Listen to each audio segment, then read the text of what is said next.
starting in 5 seconds. Relying on the decision of this court in Indrasani case, the learned counsel has poured that economic criteria cannot be the sole basis to provide reservation. He would further submit that a class should be homogeneous, have a common origin, and have the numerical strength. The EWS created by the amendment in question does not fulfill any of the criteria and hence cannot be called a class for any state action, particularly the affirmative action. He further emphasized on this argument by intensively reading the opinion of Justice Sahni in Indra Sahni case.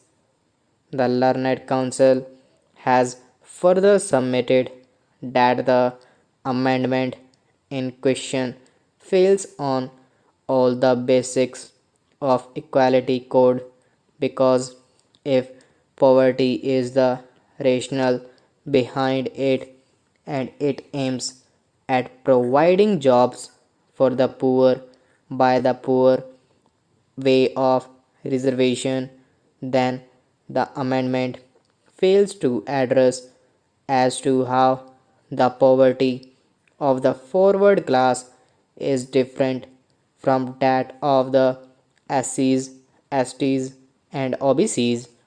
Hence, the amendment in question fails the twin test of rationality and nexus and violates the basic structure of constitution.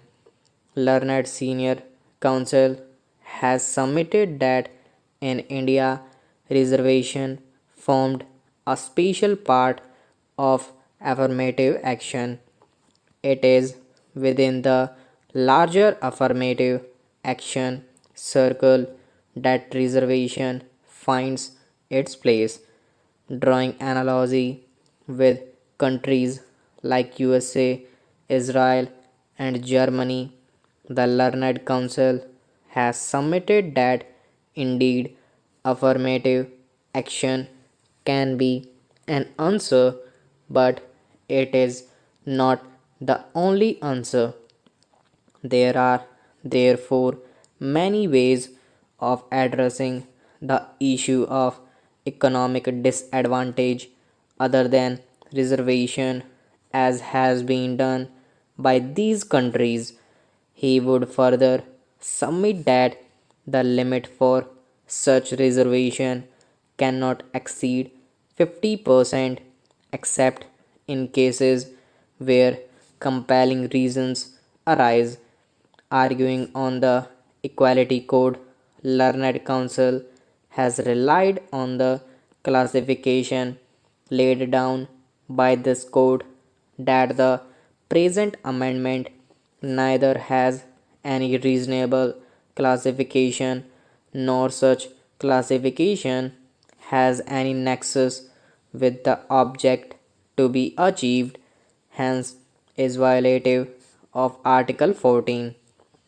Entire list of reserved categories of citizens is caste based and the amendment did not include any metric or indicator, ignoring the marginalization criteria entirely while granting reservation.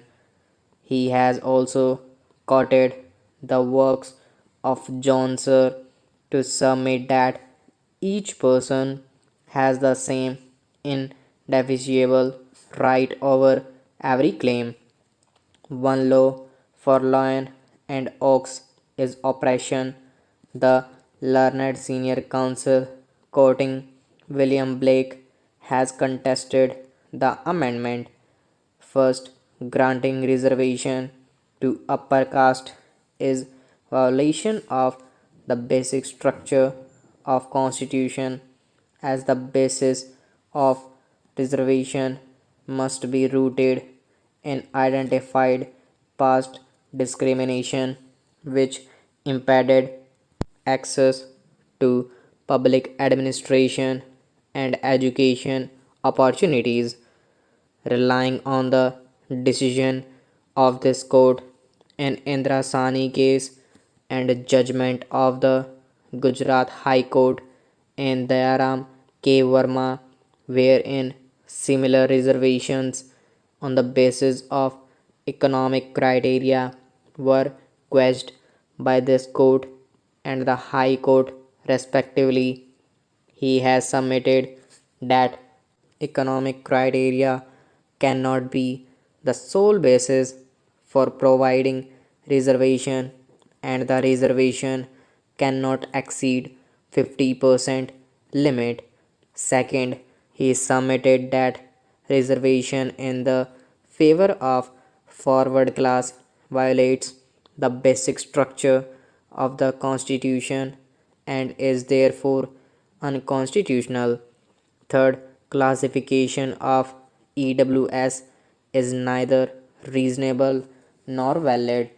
The reason for providing reservation to SC, ST, and OBC communities was historical and perpetual discrimination and stigmatism. It was the structural barrier that kept them from the mainstream. Reservation cannot be used as poverty alleviation scheme. Hence, such classification violates the Equality Code under Article 14. Fourth, the amendment in question fails the width test laid down by this court in M. Nagarj as there are no limitations or indicators that have been devised to identify the people failing under the EWS, whereas for each category, be it SC, ST, or OBC, the Constitution is overseeing the reservation by virtue of Article 366. Hence, the amendment in question fails the guided power test. Learned senior counsel, while placing reliance on Constituent Assembly debates and decisions of this court in Keshavanand Bharati case, has argued that the 103rd Amendment violates the basic structure of the Constitution as it changes the identity of the Constitution.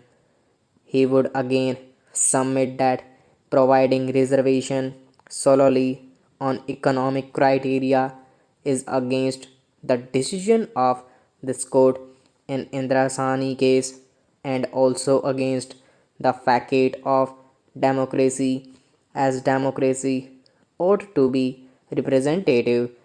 The learned counsel would argue that economic criteria is transient in nature, whereas the inclusion of backward classes under Article 16 bracket 4 was on the ground of historical exclusion.